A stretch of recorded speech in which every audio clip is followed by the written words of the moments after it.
Hello students, तो आज जो है previous 42 year IIT JEE oxidation reduction and hydrolysis reaction का सेक्शन डी से स्टार्ट करेंगे। पिछले लेक्चर में सेक्शन सी तक कंप्लीट कर चुके थे। तो सेक्शन डी वन और more than one option correct type है। तो first question, positive Tollens test is observed for. तो आपका पॉजिटिव टॉलरेंस टेस्ट एल्डिहाइड देता है, एरोमेटिक एल्डिहाइड या एलिफेटिक एल्डिहाइड दोनों देता है, या फिर अल्फा हाइड्रोक्सी कीटोन यदि है तो वो भी दे सकता है। तो पहला ऑप्शन ए, इसमें देखिए CHO एल्डिहाइड ग्रुप है तो ये दे देगा, ए होगा आंसर में। सिमिलरली इसमें भी CHO एल्डिहाइड है तो बी भी दे देगा पॉजिटिव टॉलरेंस रिएजेंट के साथ। नेक्स्ट, अल्फा हाइड्रोक्सी कीटोन, तो ये आपका कीटोन है, इसका नेक्स्ट कार्बन अल्फा कार्बन कहलाएगा और इससे OH ग्रुप अटैच्ड है, तो ये अल्फा हाइड्रोक्सी होगा। कीटोन के नेक्स्ट अल्फा कार्बन से OH अटैच्ड है तो अल्फा पोजीशन पे OH है, तो अल्फा हाइड्रोक्सी कीटोन भी टॉलरेंस टेस्ट पॉजिटिव देता है, मतलब सी भी हो जाएगा, पॉजिटिव टॉलरेंस टेस्ट देगा। नेक्स्ट, इस केस में कीटोन है तो कीटोन आपका टॉलरेंस टेस्ट नहीं देता, सिर्फ अल्फा हाइड्रोक्सी, तो अल्फा पोजीशन पे OH होना चाहिए था तो नहीं देगा, डी आंसर नहीं होगा, सिर्फ इसका आंसर ABC होगा फर्स्ट क्वेश्चन का। इसके बाद second question, reagent which can be used to bring out the following transformation are. तो आपको फॉलोइंग ट्रांसफॉर्मेशन करवाना है। तो ट्रांसफॉर्मेशन क्या हुआ है, तो देखिए C double bond OH, alcohol से CH2OH, मतलब एल्डिहाइड से अल्कोहल बना है 1 डिग्री अल्कोहल। तो इसके लिए क्या क्या यूज कर सकते हैं। तो सबसे पहला पॉइंट कि बाकी भी फंक्शनल ग्रुप है, जैसे COOH हो गया, ईस्टर हो गया, और ये साइक्लिक ईथर इपोक्साइड जिसको बोलते हैं, तो इन सब का कुछ नहीं होना चाहिए, सिर्फ एल्डिहाइड से अल्कोहल में रिड्यूस हो। तो पहला ऑप्शन है LiAlH4, तो LiAlH4 नहीं होगा क्योंकि ये कार्बोजाइलिक एसिड को भी रिड्यूस कर देगा, ईस्टर को भी रिड्यूस कर देगा, तो सिर्फ ये रिड्यूस नहीं होगा, तो ऑप्शन ए नहीं। जितना फंक्शनल ग्रुप आपको दिख रहा है इपोक्साइड एल्डिहाइड सभी को LiAlH4 रिड्यूस कर देगा। नेक्स्ट BH3 इन THF, तो BH3 कार्बोजाइलिक एसिड और एल्डिहाइड दोनों को रिड्यूस कर देगा, मतलब COOH भी CH2OH में कन्वर्ट हो जाएगा, तो बी भी नहीं होगा। नेक्स्ट NaBH4, तो NaBH4 ना तो कार्बोजाइलिक एसिड को रिड्यूस करता है, ना ईस्टर को, ना इपोक्साइड को, सिर्फ एल्डिहाइड इस केस में रिड्यूस होगा, तो सी आंसर हो जाएगा NaBH4 इन इथानॉल।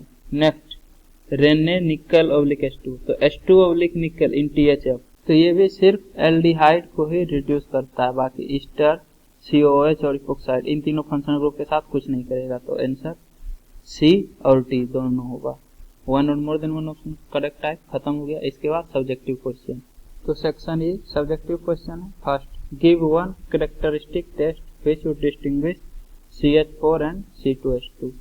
मीथेन अल्केन है और ये अल्कीन है, सॉरी अल्काइन है, C2H2 C triple bond C hydrogen hydrogen. तो कोई ऐसा टेस्ट बताइए जिससे कि हम दोनों को डिस्टिंग्विश कर सकते हैं। तो ब्रोमीन वाटर टेस्ट हो सकता है, ब्रोमीन वाटर के साथ अल्काइन या अल्कीन रिएक्शन कर लेता है लेकिन अल्केन रिएक्शन नहीं करता है, तो आप इस तरह से ब्रोमीन वाटर से डिस्टिंग्विश कर सकते हैं, एक रिएक्शन करेगा एक रिएक्शन नहीं करेगा। इसके बाद सेकंड क्वेश्चन है, an organic compound A containing carbon hydrogen and oxygen with boiling point 78 degree centigrade and possessing a rather pleasant odour on heating with concentrated sulphuric acid gives a gaseous product B. तो आपके पास एक organic liquid A है जिसमें कि carbon hydrogen और oxygen है और उसका बॉइलिंग पॉइंट दिया हुआ है, और जब इसका रिएक्शन करवाते हैं कंसंट्रेटेड H2SO4 से तो ये गैसियस प्रोडक्ट भी बनाता है with the empirical formula CH2, और बी का एम्पिरिकल फॉर्मूला CH2 है, मतलब CnH2n जनरल फॉर्मूला होगा। तो इसका जब DO आप निकालिएगा तो DO1 आएगा। DO1 क्यों आएगा, क्योंकि DO का फॉर्मूला ही होता है number of carbon plus 1 minus hydrogen by 2, तो 2n/2, तो n minus n cancel out तो 1, तो DO1 है तो या तो साइक्लिक अल्केन होगा या फिर अल्कीन होगा, तो दो पॉसिबिलिटी है, एक डबल बॉन्ड हो या फिर साइक्लिक स्ट्रक्चर हो बी में। अब बोल रहा है कि बी डिकलराइज करता है bromine water as well as alkaline KMnO4, तो बी जो है डिकलराइज कर दे रहा है ब्रोमीन वाटर को, मतलब डबल बॉन्ड होगा, ये फिक्स हो गया, क्योंकि साइक्लिक स्ट्रक्चर अल्केन रहेगा, साइक्लिक स्ट्रक्चर यदि रहेगा, मान लीजिए 6 कार्बन एटम है तो C6H12 साइक्लोहेक्सेन होगा, जो कि ब्रोमीन वाटर को सॉरी डिकलराइज नहीं कर पाएगा, मतलब अल्कीन है, साइक्लिक अल्केन नहीं है, साइक्लिक स्ट्रक्चर नहीं है। And takes up 1 mole of H2 per mole of B। तो ये तो फिक्स है कि अल्कीन है तो 1 मोल H2 लगेगा हाइड्रोजनेशन के लिए in the presence of finally divided nickel, मतलब H2 निकेल हाइड्रोजनेशन करवाएंगे तो 1 मोल B में H2 का 1 मोल लगता है at high temperature. Identify the substance A and B।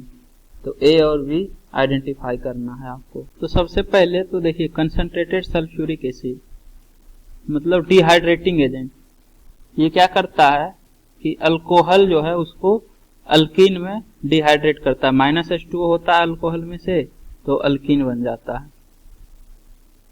यहीं से सारा कुछ क्लियर हो जाएगा। अल्कीन बना है, B जो है मतलब A अल्कोहल होगा। और 78 degree Celsius boiling point alcohol का है, मतलब ये इथानल है। अब आप बोलिएगा कि इथानल का बॉइलिंग पॉइंट हम याद करके रखें, तो एक्चुअली में इसका NCERT में दिया हुआ है बॉइलिंग पॉइंट। इथानल, फिर CH3OCH3 ईथर का दिया हुआ है, उसके बाद फिर सेम मोलिकुलर मास लगभग जिसका है हाइड्रोकार्बन उसका दिया हुआ है।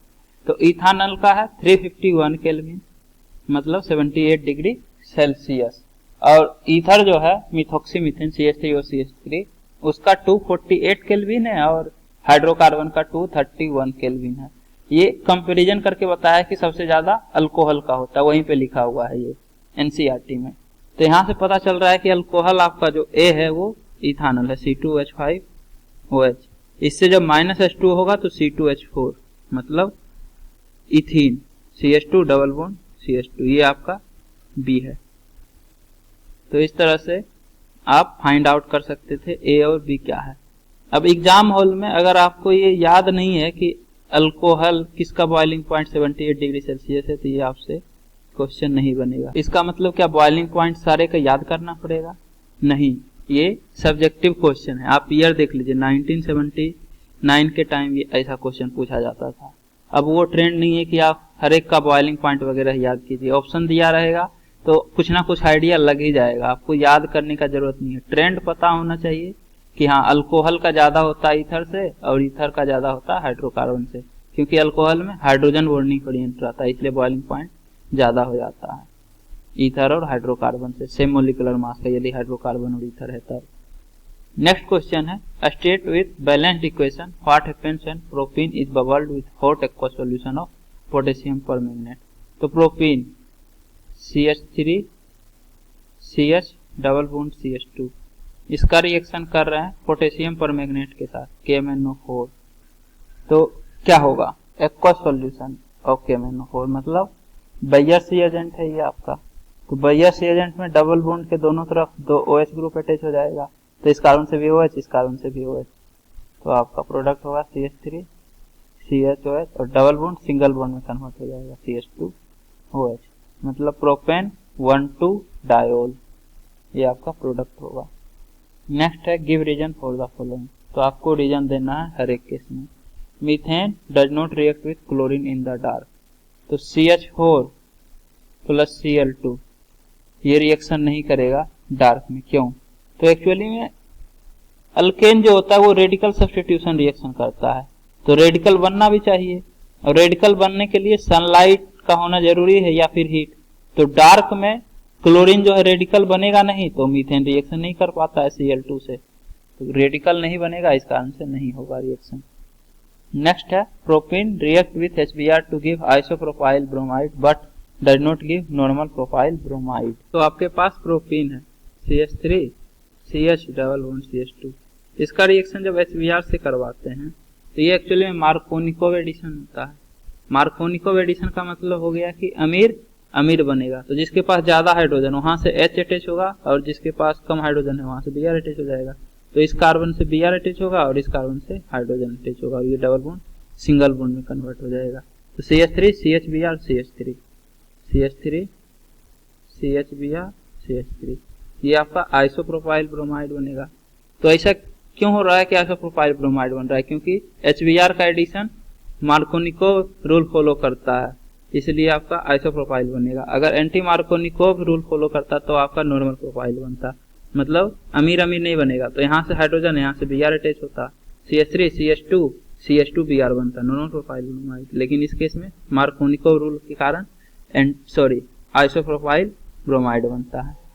नेक्स्ट है all those benzene is highly unsaturated normally it does not undergo addition reaction. तो बेंजीन जो है वो हाईली अनसेचुरेटेड होता है क्योंकि 3 पाई बॉन्ड है इसमें, फिर भी ये एडिशन रिएक्शन नहीं करता है, मतलब यहाँ से HBr का ऐड होना नहीं हो सकता, मतलब यहाँ से H यहाँ से Br अटैच हो जाए। मान लेते हैं कि ये एक बार ये डबल बॉन्ड के लोग H और Br अटैच हो गया, एडिशन रिएक्शन हो गया, तो देखिए जो प्रोडक्ट बनेगा वो अनस्टेबल रहता है। क्यों? क्योंकि आपको पता होगा एरोमेटिक कंपाउंड सबसे ज्यादा स्टेबल होता है, उसके बाद नॉन एरोमेटिक और उसके बाद एंटी एरोमेटिक। एंटी एरोमेटिक तो इतना अनस्टेबल होता है कि ये रूम टेम्परेचर पे तो एग्जिस्ट ही नहीं करता है। तो जब ये बेंजीन था तो एरोमेटिक कंपाउंड था, जैसे ही इलेक्ट्रोफिलिक एडिशन रिएक्शन कर लिया तो एडिशन रिएक्शन करने के बाद एरोमेटिक से नॉन एरोमेटिक बन गया, मतलब स्टेबिलिटी डिक्रीज हो गया एरोमेटिक से नॉन एरोमेटिक में। तो कोई भी कंपाउंड अनस्टेबल होना नहीं चाहता है, इसलिए एडिशन रिएक्शन नहीं करता है बेंजीन, जबकि हाईली अनसेचुरेटेड है फिर भी। इसके बाद फोर्थ है toluene reacts with bromine in the presence of light to give benzyl bromide while in presence of FeBr3 it gives para-bromotoluene। give explanation for the above observation। Toluene आपका होता है benzene से CH3 का attach होना। अब इसका reaction करवा रहे हैं Br2 से, Br2 in presence of light, तो Br2 ऑब्लिक H में सनलाइट के प्रेजेंस में Br2 Br रेडिकल बनाएगा, रेडिकल बनाएगा तो रेडिकल सब्स्टिट्यूशन होगा, रेडिकल सब्स्टिट्यूशन अल्केन करता है, मतलब यहाँ से हाइड्रोजन हटेगा और एक Br लग जाएगा, तो PHCH2 Br लगेगा, जिसको कि बेंजाइल ब्रोमाइड बोलेंगे। क्यों? क्योंकि बेंजाइलिक कार्बन से Br अटैच्ड है, इसलिए बेंजाइल ब्रोमाइड। बेंजाइलिक कार्बन क्या होता है? बेंजीन से अटैच्ड नेक्स्ट कार्बन को बेंजाइलिक कार्बन कहते हैं, और उससे अटैच्ड है ब्रोमीन, तो बेंजाइल ब्रोमाइड बनेगा।